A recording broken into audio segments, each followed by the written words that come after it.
살아 계신 주. 네, 오늘 우리 새 집사님께서 찬양을 해주셨는데, 살아 계신 주, 우리 가운데 하나님께서 살아 계셔서 역사하시는 줄로 믿습니다. 그래서 오늘 이렇게 함께 예배드리게 되고 하나님께 영광 올려드릴 수 있게 되어서 얼마나 감사한지 모르겠습니다. 때는 안식일 다음 아침이었습니다. 안식일 다음 날 아침, 예수님께서 죽으시고 무덤에 장사된 지 3일째 되는 이런 아침이었습니다. 예수님의 죽음과 장사되심을 지켜본 세 여자 제자가 있었습니다. 그들은 무덤이 어디인 줄 알고 있었어요. 그래서 이 여자 세 제자가 무덤을 찾아갔습니다. 예수님의 시신에 향품을 발라드리려고 향품을 사서 그렇게 가지고 그 무덤을 향해 가고 있었어요. 근데 무덤에 가면서 이 세 여인들이 한 가지 걱정거리가 있었어요. 무엇이냐면은 2절과 3절입니다. 우리 같이 한번 읽겠습니다. 시작. 안식 후 첫날 매우 일찍이 해 돋을 때 그 무덤으로 가며 서로 말하되 누가 우리를 위하여 무덤 문에서 돌을 굴려주리요 하더니. 네. 자, 이스라엘의 무덤은 큰 돌이 입구를 막아놓고 있어요. 그래서 여자 셋이서 굴릴 수 없는 그런 엄청난 무게의 돌입니다. 그런데 남자 제자들과 같이 갈 수가 없어요. 아직은 남자 제자들이 예수님의 죽음 때문에 붙잡히면은 또 핍박을 엄청 받을 수 있는 그런 상황이었기 때문에 남자 제자들은 마가의 다락방으로 추측이 되는데 거기서 머물러 숨어 있었고 이렇게 여자 제자들이 이렇게 나서게 되는 것을 보게 됩니다. 근데 가면서도 걱정이에요. 가서 그냥 돌아오게 될까? 그냥 구입한 이 향유를 팔라드리지 못하고 그냥 돌아와야 되는 것도 아닐까 하는 걱정을 가지고 누가 좀 굴려줬으면 좋겠다 하는 그런 마음을 가지고 이제 새벽에 무덤을 향하게 가게 됩니다. 그런데 가서 보니까 큰일이 났어요. 무덤의 입구에 막고 있던 이 돌들이 움직여 버렸어요. 열려져 있는 거예요. 무덤이 열려 있으니까 이 여자들이 걱정이 돼요. 예수님의 시신을 누가 훔쳐갔나 싶어서 황급하게 뛰어서 그 무덤 속에 들어가 보게 되었습니다.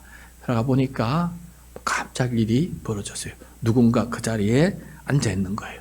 어떤 한 청년이 흰 옷을 입고 그 자리에 앉아 있습니다. 천사의 모습이었습니다. 그 자리에 앉아 있으니 또 이 여인들은 또 예수님은 눈에 안 보이고 낯선 또 청년이 또 앉아 있으니 또 이 여자들이 얼마나 놀랍고 당황했겠습니까? 근데 그 천사 청년이 입을 열어서 이 여자들에게 귀한 소식을 알려줍니다. 6절입니다. 6절 같이 읽겠습니다.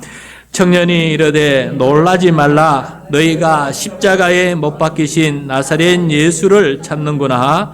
그가 살아나셨고 여기 계시지 아니하니라. 보라, 그 두었던 곳이니라. 네.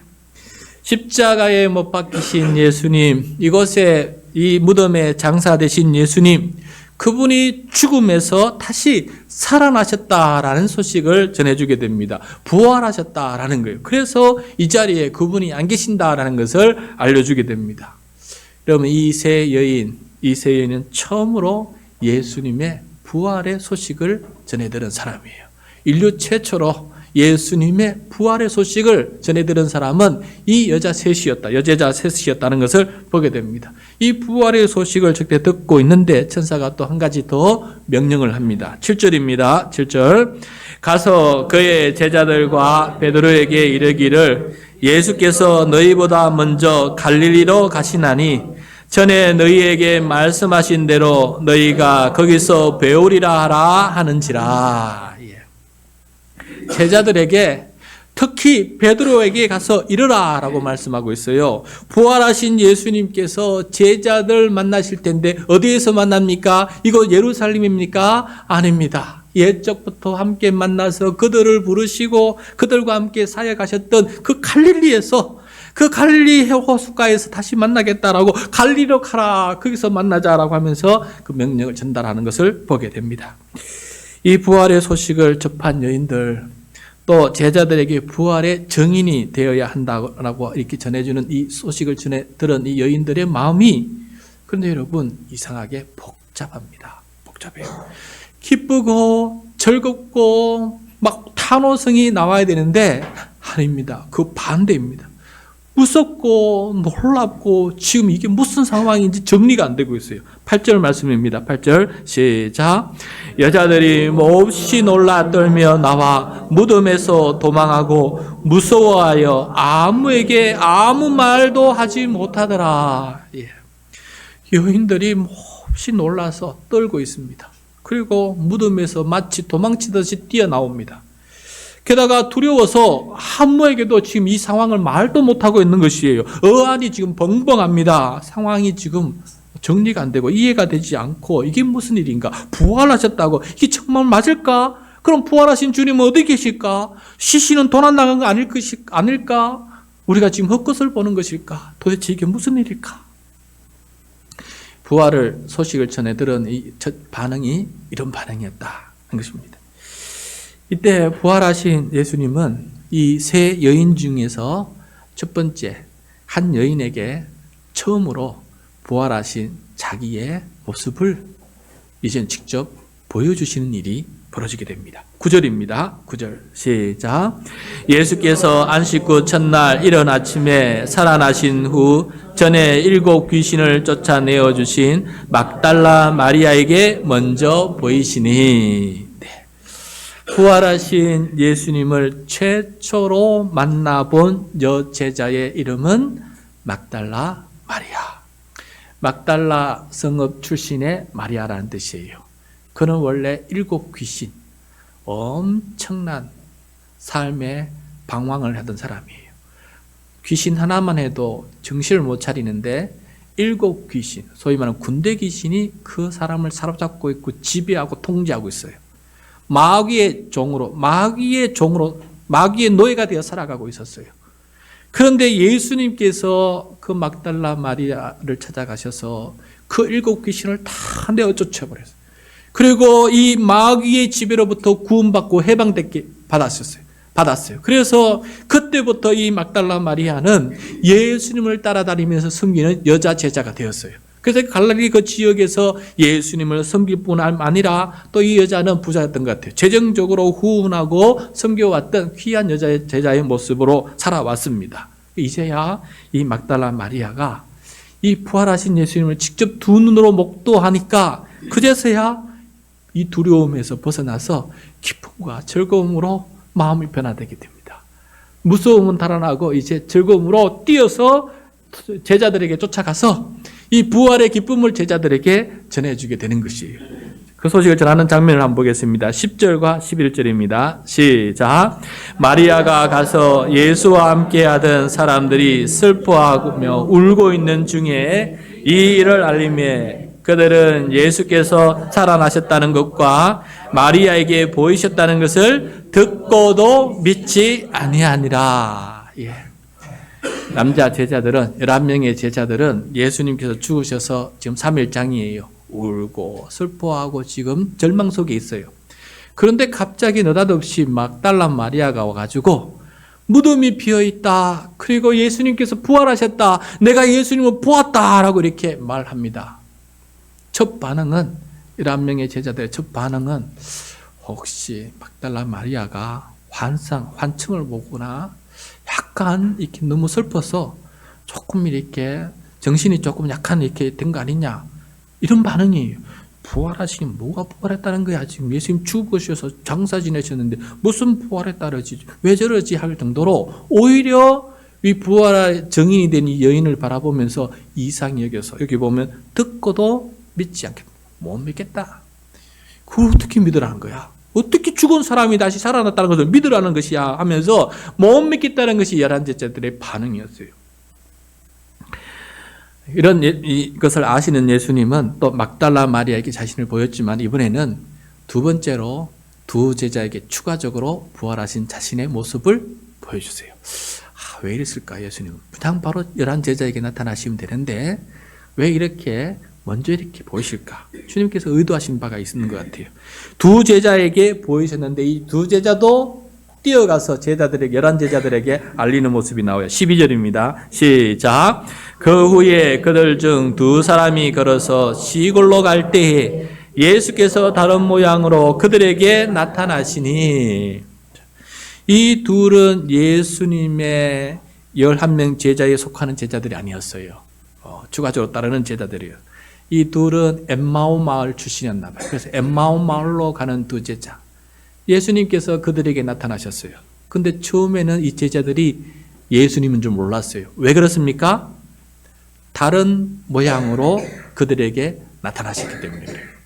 여러분, 부활의 몸은 영화로운 몸이에요. 하늘의 몸이에요. 그리고 하나님께서 우리에게 다시는 죄와 죽음과 질병에 고통당하지 않는 그런 몸으로 바꾸어 주세요. 그래서 부활의 몸은 지금 우리의 몸이라 생각하면 안 됩니다. 예수님께서 영화로운 하늘의 몸으로 변화되다 보니까 그들의 눈에는 처음에는 이게 예수님인지 몰라본 거예요. 혹은 예수님처럼 보였다 하더라도 설마 우리에게 그분이 나타나실까 생각하지도 못한 일이었어요.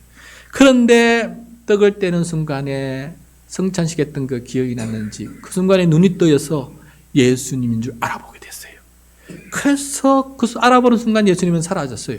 이 두 제자가 엠마오에 사는 이 두 제자가 얼마나 기뻤는지 그 즉시 뛰어가서 제자들에게 찾아가서 이 부활의 소식을 알리게 됩니다. 이 소식을 알리게 될 때 그들은 어떤 반응을 보였는지 한번 보겠습니다. 13절입니다. 두 사람이 가서 남은 제자들에게 알리었으되 역시 믿지 아니하니라. 역시 믿지 아니하니라. 이번에도 이 11 제자들은 믿지 못하는 것을 보게 됩니다. 원래 증인은 한 사람 증인 안 되고 두세 사람 증인이 필요한데 이렇게 두세 사람의 증인을 세워도 11 제자들이 믿지 아니하고 있는 것을 보게 돼요. 마치 의심 많은 도마처럼, 의심이 가득한, 불신이 가득한 이 도마처럼 내가 직접 눈으로 보고 그 두 손의 못자국과 그 두 발의 못자국을 보지 않는 이상 내가 부활하신 예수님을 믿을 수 없다. 여전히 그렇게 강하게 버티고 있는 것을 보게 됩니다. 이런 일이 있은 후에 결국 부활하신 예수님은 갈릴리에서 이 11 제자들을 드디어 만나시게 됩니다. 예수님께서 그들을 만나셨을 때 처음에는 기뻤겠지만은 그들을 꾸짖으세요. 꾸짖으세요. 14절입니다. 14절 시작. 그 후에 11 제자가 음식 먹을 때에 예수께서 그들에게 나타나사 그들의 믿음 없는 것과 마음이 완악한 것을 꾸짖으시니 이는 자기가 살아난 것을 본 자들의 말을 믿지 아니함이로라. 예수님은 제자들의 믿음 없는 것과 마음이 완악한 것을 꾸짖고 계세요. 왜냐하면은 예수님은 이미 내가 죽고 3일 만에 부활할 것이라는 것을 제자들에게 가르쳤어요. 몇 번 가르쳤습니까? 3번을 계속 가르쳤어요. 그런데 그들은 그 가르침을 듣고도 믿지를 않는 겁니다. 그리고 이번에 또 3명의 부활의 목격자들을 보내주는데도 불구하고 이들은 또 믿지를 않는 거예요. 이 정도입니다, 여러분. 11 제자, 12제자들의 믿음이 수준이 어떻냐면 이 정도예요. 도대체 믿지 않는 완악한 사람이었다라는 것을 우리가 오늘 말씀을 통해서 깨닫게 됩니다. 믿지 못하는 것은 결국 마음의 이 완악함 때문입니다. 우리가 완악하여 믿지 못하고 있다가 부활하신 예수님을 만나게 되면은 부활하신 예수님은 우리들에게 또 그렇게 꾸짖을 거예요. 네가 참 믿음이 없구나. 네가 참 마음이 완악하구나. 이렇게 부활의 증인들을 보내고 이렇게 말씀을 통해서 끊임없이 너희들에게 전했는데도 불구하고 도대체 너희는 나를 믿지 않는구나. 그렇게 우리가 꾸짖음을 당할 수 있겠다 생각을 해보게 되었어요. 여러분, 우리는 부활의 증인이고 부활하신 예수님을 믿고 또 그 부활의 주님을 확신하며 살아갈 수 있는 우리 모두가 되기를 바랍니다. 믿음 없어서 완악한 사람이어서 주님 앞에 꾸짖음 당하는 그런 사람 되지 않기를, 온전한 믿음을 소유한 우리 모두가 되시기를 축복합니다. 예수님은 이 부활의 소식을 전해주신 다음에 그들에게 가르쳐 줍니다. 죽음과 부활의 의미가 무엇인지 구약 성경을 통해서 쫙 가르쳐주면서 내 죽음과 부활의 의미가 이런 의미가 있다는 것을 알려준 다음에, 그러고 난 다음부터 그들이 예수님의 죽음과 부활은 복음이구나, 복된 소식이구나 라는 것을 그들이 깨닫게 되었어요. 예수님께서 그들의 마음을 믿음이 확실히 들게끔 복음이 무엇인지, 왜 예수님께서 죽으시고 부활하셨는지 그들을 가르쳐 주세요. 그리고 난 다음에 그들은 그 복음을 깨닫게 됩니다. 그러자 예수님께서 그들에게 이 복음을 전하라 라고 명하십니다. 15절입니다. 시작. 또 이르시되 너희는 온 천하에 다니며 만민에게 복음을 전파하라. 이 복음을 만민에게, 모든 천하의 사람들에게 전파해야 되라. 왜냐하면 모든 사람은 죄로 말미암아 죽을 것인데 이 사람들에게 예수 그리스도의 죽음과 부활을 증거해야 그들이 살 수 있다는 것을, 이 기쁜 소식을 전하는 것이 되어라 라고 이렇게 말씀해 주고 있습니다. 여러분, 예수님의 죽음과 부활이 복음이라는 사실을 확실히 알고 있습니까? 이게 어째서 복음입니까? 어째서 예수님의 죽음과 부활이 나에게 그렇게, 나뿐만 아니라 온 천하 만민에게 복음이 되는 것입니까? 우리 사순절 6주간 동안에 우리 김세영 교수님의 구원이란 무엇인가를 통해서 구원의 의미를 우리가 함께 살펴보게 되었어요. 그 중에 일부분을 제가 좀 다시 한번 언급하도록 하겠습니다. 여러분, 우리 모든 사람은 죽습니다. 모든 사람은 죽어요. 왜 이 죽음이 진행되고 있느냐? 성경에서는 죽음은 죄값이다, 죄의 대가다라고 알려주고 있어요.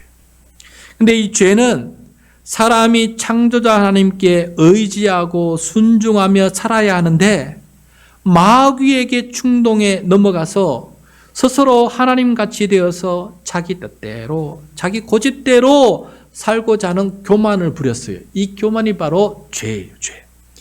그렇게 하면 자기가 주인이 되는 줄 알았지만은 그렇게 살아봤더니 어떻게 되었느냐?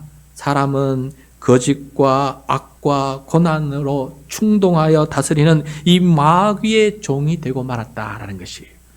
그래서 이 인간 사회는 치열한 생존 경쟁이 벌어지고 약육 강식의 희생양이 되어가고 적자 생존의 이 정글 속에서 검수봐도 못한 사람이 짐승 같은 그런 삶으로 살아가는 이 세상을 만들어 놓고 말았다는 것이에요. 이것이 바로 하나님처럼 되고자 한 이 인간의 교만이 만든 이 세상의 모습이에요.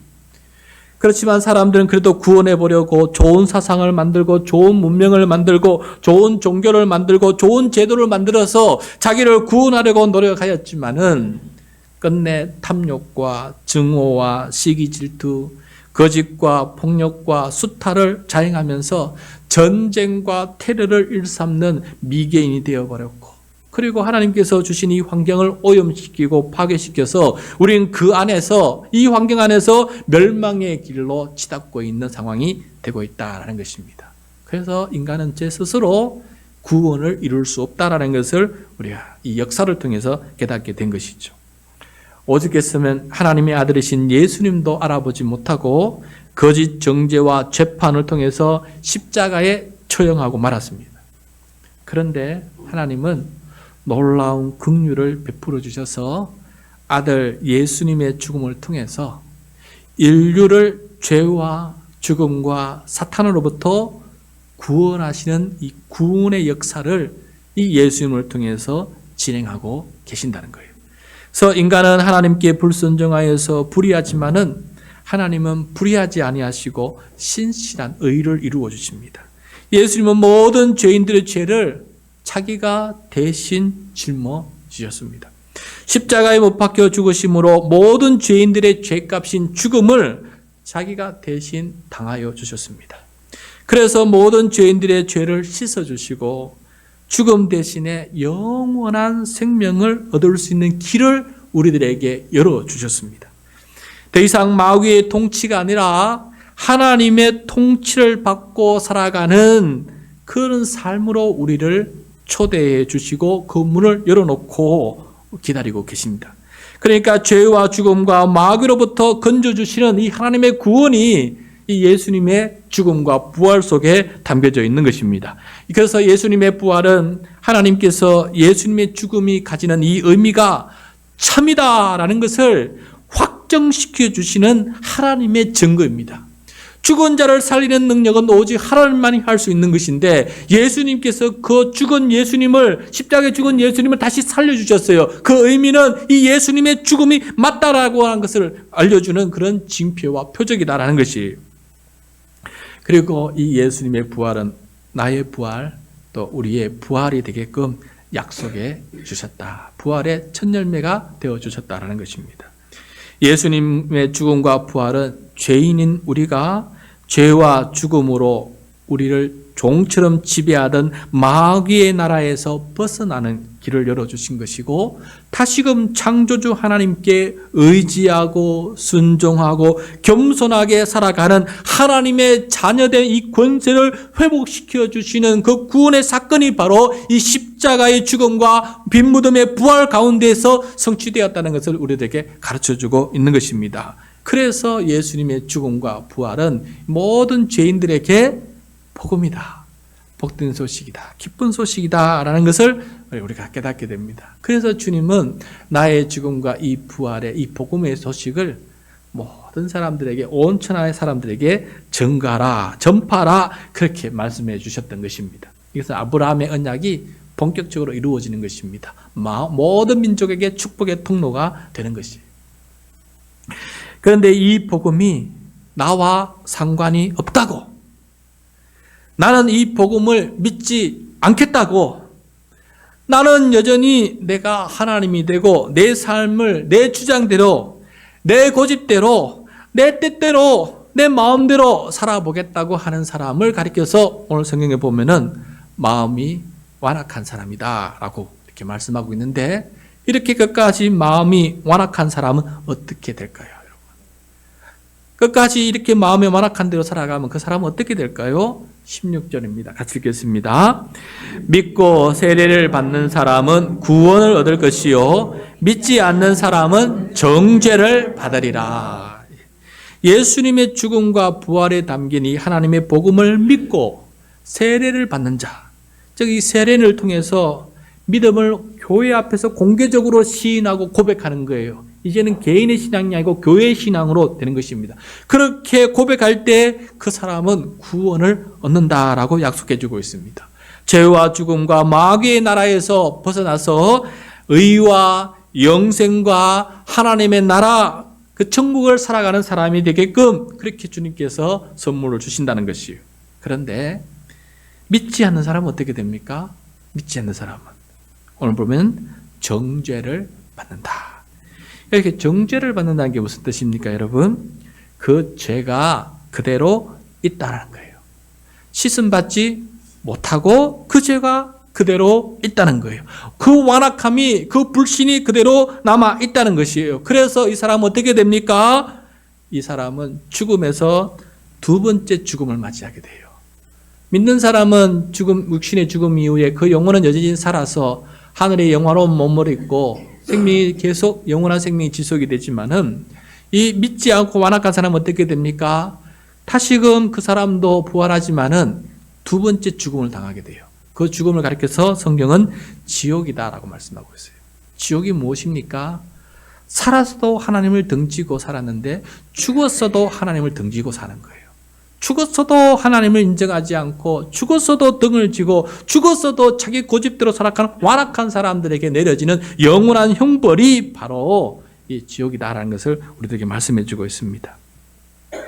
여러분, 예수님의 이 죽음과 부활을 묵상하는 이 사순절과 부활절 우리가 겪으면서 여러분, 복음이 무엇인지를 다시 한번 명확하게 믿고 또 완악한 사람이 되지 않는 우리 모두가 되기를 바랍니다.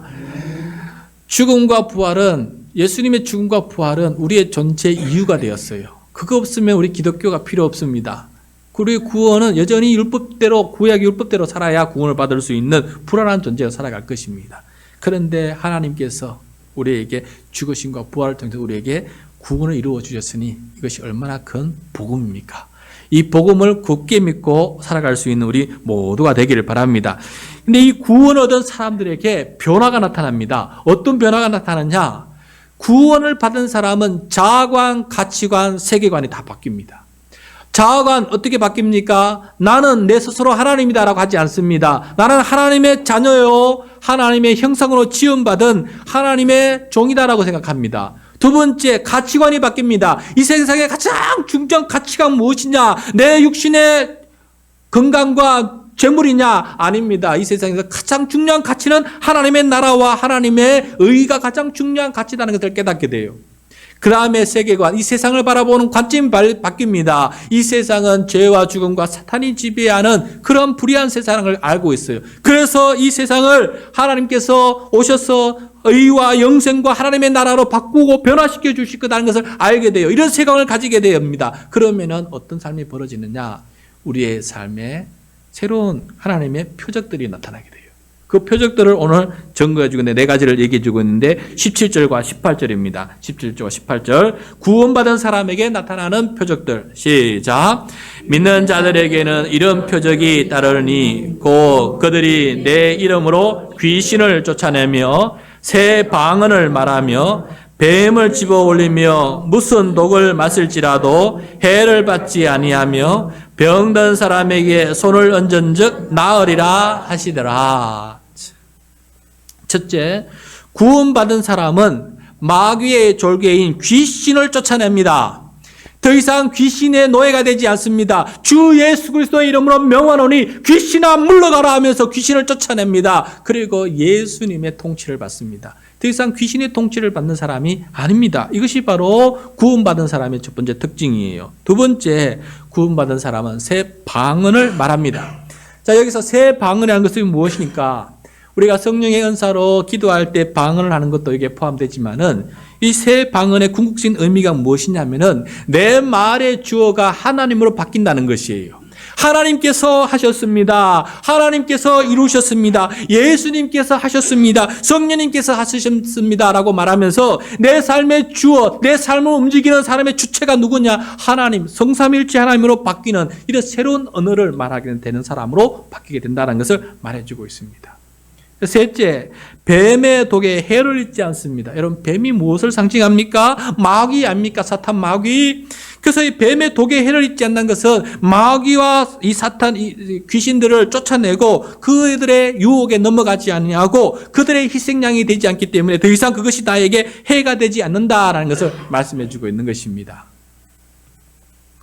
그래서 여러분, 더 이상 우리가 예수님 안에 있으면은 마귀가 우리를 어찌하지 못한다는 것을 보여주고 있어요. 그 다음에 넷째, 병든 사람을 치유하게 됩니다.